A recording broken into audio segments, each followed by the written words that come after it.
E uma outra dica que eu quero dar a você é esse CD, Terço da Misericórdia. Nele, nós temos a oportunidade de recitar e contemplar juntos o Terço da Misericórdia, feito com muito carinho para você colocar dentro do seu carro enquanto viaja ou rezar em sua casa com a sua família, para você e sua família experimentar a cada dia a misericórdia do Senhor. CD, o Terço da Misericórdia. Não perca!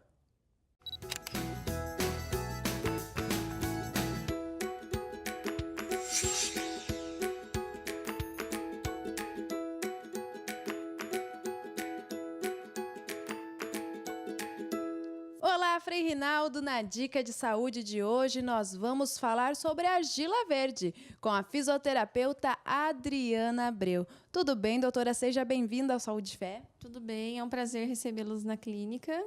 Doutora, para começar o nosso bate-papo, quais os benefícios da argila verde? A argila verde é fantástica para a pele oleosa, pele acneica, peles que precisam ter regular o sebo, né? Regular a oleosidade. Então, ela é indicada como cicatrizante, né? Pessoas que têm acne, ela é adstringente, então ela controla a oleosidade da pele. Ela também é hidratante numa pele oleosa. Ela é fantástica para controle de oleosidade. E tem alguma contraindicação? Tem sim. Como ela controla a oleosidade da pele, é necessário que a pele tenha esse óleo, produza o excesso de óleo. Então, peles secas que não têm essa hidratação natural, não é indicado a argila verde, porque senão ela vai ressecar a pele. E hoje você vai ensinar uma máscara caseira com argila. Conta pra gente. Sim, é fantástica essa máscara. Existem muitos adolescentes ou adultos que têm esse excesso de sebo, então a máscara vai controlar a oleosidade da pele. E quantas vezes por semana e qualquer idade, crianças, adolescentes podem fazer? A máscara é indicada uma vez na semana, não pode fazer mais de uma vez, porque senão ela vai retirar demais essa hidratação da pele. Aí o que sua pele vai entender? Preciso produzir mais óleo, então é o efeito rebote, então aumenta daí a oleosidade da pele. Então adolescentes, jovens, crianças que apresentam essa oleosidade, pode ser feito uma vez. No couro cabeludo também é indicado, mas só no couro cabeludo, não pode colocar nas pontas, porque as pontas já são mais secas, né? Ela também pode ser realizada uma vez na semana. A argila tem que ser comprada em caso de produtos naturais, ela tem que ser embalada, liberação da Anvisa, certificação da Anvisa. Não pode comprar argila num saquinho, sem nome, sem procedência, sem nada. Por quê?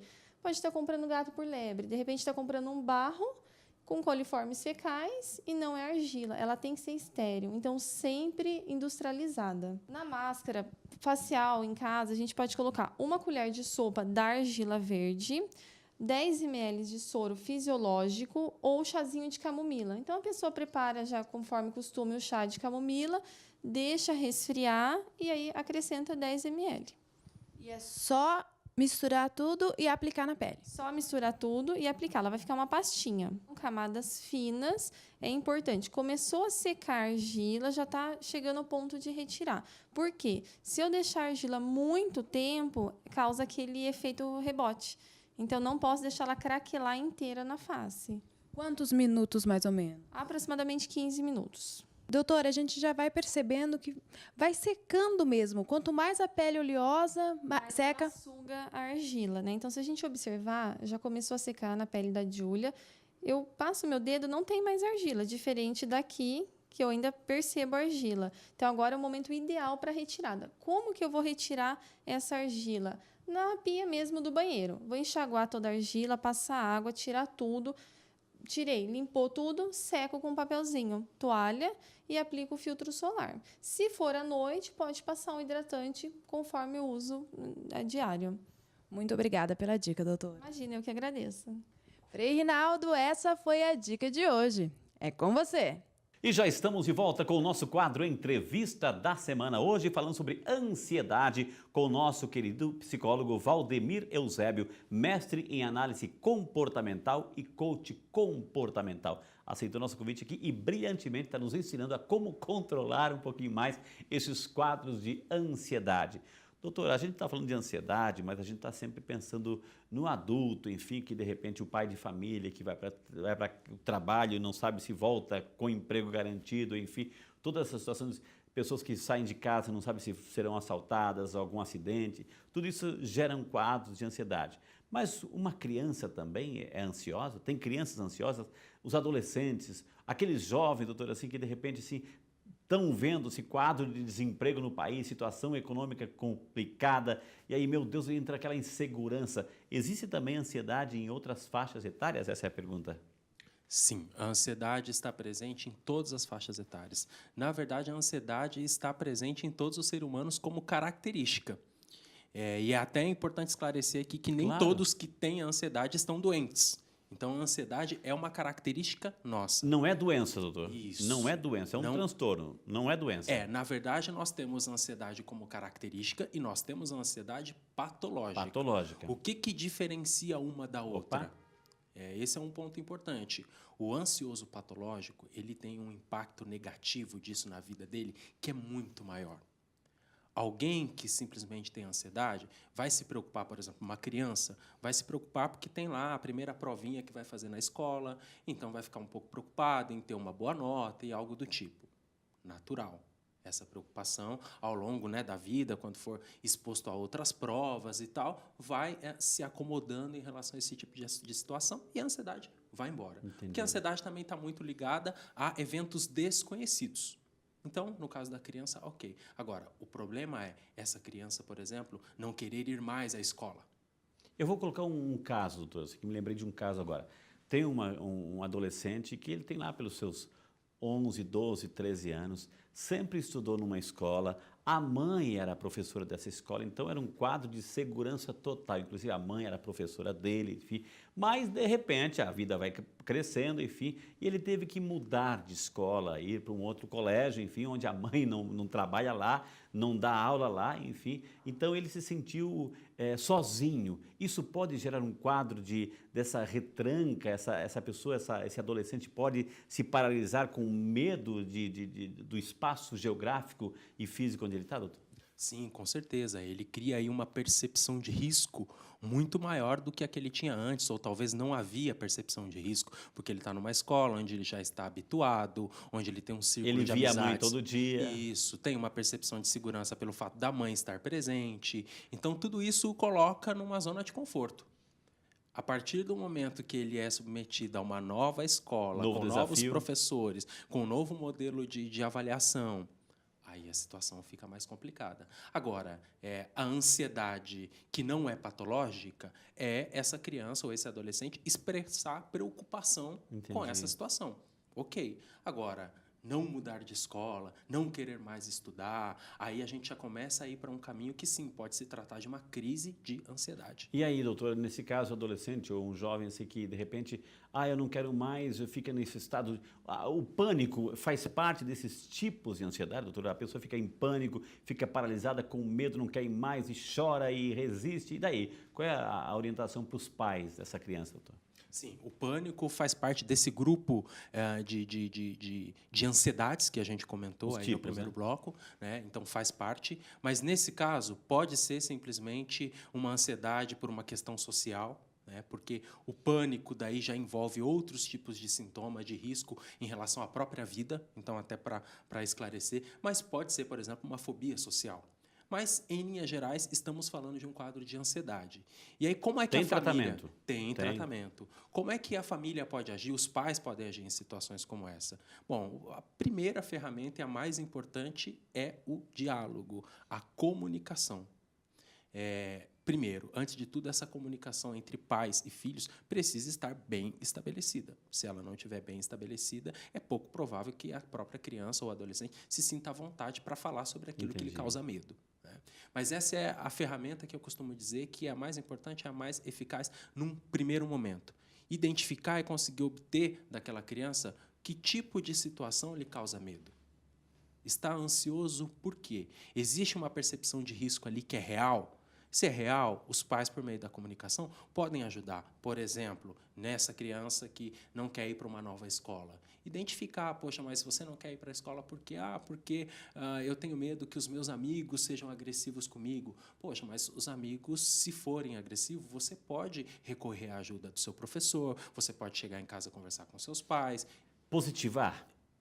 positivar tudo isso, é ver que essa criança tem essa capacidade de dizer, poxa, mas é a oportunidade de você conhecer novos amigos, interagir, conhecer algo novo, diferente, ou seja, levar o positivo nesse diálogo? Sim, antes neutralizar aquilo que ele tem como risco. Essa corrente de pensamento negativo. Isso. Por meio do diálogo, os pais podem e devem fazer isso. Neutralizar esse medo. Num segundo momento, fazer como você muito bem disse, ressaltar os aspectos positivos da mudança. Porque na ansiedade a gente também está falando de uma situação de mudança, né? De transição. E muitas vezes a pessoa não consegue enxergar o que há de positivo na mudança. Exato. E isso faz com que ela permaneça no estágio anterior e ela não faça a mudança. A pessoa ansiosa pode desenvolver quadros até mesmo de agressividade, de irritabilidade, doutor? Sim, ela fica mais irritada porque ela está o tempo todo pensando Ela se numa cobra situação. mais? Ela se cobra mais, mas ela se sente incapaz. Na maior parte das vezes, ela se sente incapaz de lidar com aquela situação, que é uma situação nova. E isso causa ansiedade. A ansiedade é também uma percepção de incapacidade frente a um problema. Entendi. E entrando já nessa dinâmica de tratamento, doutor, estou falando do caso aquele do adolescente, enfim, o diálogo, depois neutralizar essa corrente do pensamento e o positivo. É só isso ou tem algo mais, doutor? Assim, quando se tem essa crise de ansiedade, a pessoa é ansiosa, ela é agitada por natureza, hiperativa por natureza. Quais são os graus de tratamento, doutora? Então, num primeiro momento, essa interação dentro de casa, essa conversa mais próxima, esse diálogo com os pais, é o que precisa acontecer. Agora, eu sempre costumo dizer que quando se tratam de doenças, não é muito bom a gente, enquanto pai, ficar arriscando e fazendo testes e experimentos. Se você, por meio de uma boa comunicação, o afeto, o acolhimento, identificou que o problema não foi sanado, aí é hora de buscar ajuda. E aí a ajuda precisa ser profissional. Entendi. Então, para tratar a ansiedade, a gente tem, em média, 3 tipos de tratamento. Existe um tratamento psicoterapêutico, que vai ser feito por meio de um psicólogo. Existe o tratamento psiquiátrico, e aí vai ser feito por meio de um médico psiquiatra, que vai trabalhar, inclusive, com a prescrição de medicação, Entendi. na maior parte das vezes, que é o que o psicólogo não faz, então, até para diferenciar bem os papéis. E existe um trabalho combinado entre psicoterapia e medicação. Então, Entendi. em geral, são esses 3 tipos de tratamento ao qual uma pessoa que sofre de ansiedade é submetida. Agora, doutor Valdemir, e se a pessoa não tem, o senhor falou que começa dentro de casa, o diálogo, essa abertura, essa capacidade de interação, enfim, essa liberdade de poder se expressar, se comunicar, enfim, e se não tem esse ambiente? Se não tem esse clima, etc., dentro de casa é só cobrança, é gritaria, problemas até mais sérios de vícios, de bebidas, enfim, até de agressão física dentro de casa. Esse é o quadro. Por que existem quadros assim, doutor? Como lidar com essa questão? Ou vai aumentar ainda mais, vai deixar mais traumas ainda, tanto na esposa, no esposo, na criança, na família inteira? Então, quando a gente tem um ambiente onde os problemas acontecem de ordem assim multifatorial, a gente precisa, claro, olhar cada caso, mas a gente precisa tentar ao máximo isolar esses problemas. Entendi. Ou seja, uma coisa é tratar a ansiedade, outra coisa vai ser tratar a violência dentro de casa. Relacionamentos. Isso. E aí, quando se trata, por exemplo, de violência, a gente já tem um escopo de atuação que foge à psicologia apenas, né? Ou seja, muitas vezes aí precisa envolver um conselho tutelar, muitas vezes precisa envolver até a própria polícia, mas a gente precisa separar os problemas para a gente conseguir identificar qual é o melhor meio de tratar. Na psicoterapia, a gente, em linhas gerais, consegue identificar a problemática da vida da pessoa. Até porque dificilmente alguém vem para o consultório trazendo uma temática já bem definida, com um escopo de trabalho bem definido para o profissional. Em linhas gerais, tem uma série de coisas que acontecem. Muitas vezes tem violência doméstica, tem abuso, tem exploração, tem uma série de coisas. E o profissional vai identificar, né, quais são todos os problemas e realmente fazer um encaminhamento para os familiares para que busquem apoio quando a violência acontece, por exemplo, por meio dos próprios pais, um conselho tutelar é acionado, a justiça é acionada, a polícia é acionada. Então, assim, a melhor forma diante da impossibilidade de uma família, de um parente, de poder olhar para o problema, buscar ajuda profissional, porque lá as questões vão ser endereçadas, seja por meio de um psicólogo, seja por meio de um psiquiatra. Valdemir, você é psicólogo e eu queria assim, lançar um desafio aqui. Eu gostei muito dessa resposta sua. Você falou assim de problemas dentro de casa e citou duas palavrinhas assim que eu achei interessante. Situações de vícios, né, e crises no relacionamento. Vamos fazer um programa sobre vícios e relacionamentos e vícios aqui no Saúde e Fé, doutor? Aceita? Aceito o Topa, desafio, né? é um tema excelente. Então, está lançado o desafio, ele volta aqui para falar sobre vícios e relacionamentos, assim, como lidar com essas pressões, com essas tensões dentro de casa, assim, como também ter uma saúde familiar, uma saúde dentro da própria casa, é importante assim. Doutor, para quem está em casa, de repente está se identificando com o tema de hoje, ansiedade, assim, eu queria que o senhor desse uma dica, um conselho, enfim, cuidado com isso, preste atenção nisso, não se alimente disso, porque a gente vai se alimentando também de pensamentos negativos e vai se afundando, em lugar de buscar uma escada para sair, a gente vai cavando cada vez mais o poço e cada vez mais profundo. Então, uma mensagem para quem está em casa, que de repente convive com pessoas ansiosas, ou até mesmo a própria pessoa é ansiosa, agitada. Uma mensagem, doutor. Bom, Uma falando de orientação, algo, na verdade, né? falando de algo, Frei, que seja exequível, que a pessoa possa realizar no dia a dia, uma das ferramentas mais poderosas aí de combate à ansiedade se chama estilo de vida. Olha só. Então, se você quer evitar problemas de ansiedade na sua vida, observe o seu estilo de vida. Porque pode até parecer um clichê aqui o que eu vou dizer, mas se você tem uma prática de vida, de exercícios. Isso que eu ia perguntar, exercício faz bem no controle, no combate da ansiedade? Isso. Há uma descarga de situações ruins quando a gente faz exercício, doutor? Então, se você pratica exercícios, você está contribuindo muito para ter uma vida muito mais saudável que não contemple situações de inabilidade Entendi. em relação à ansiedade.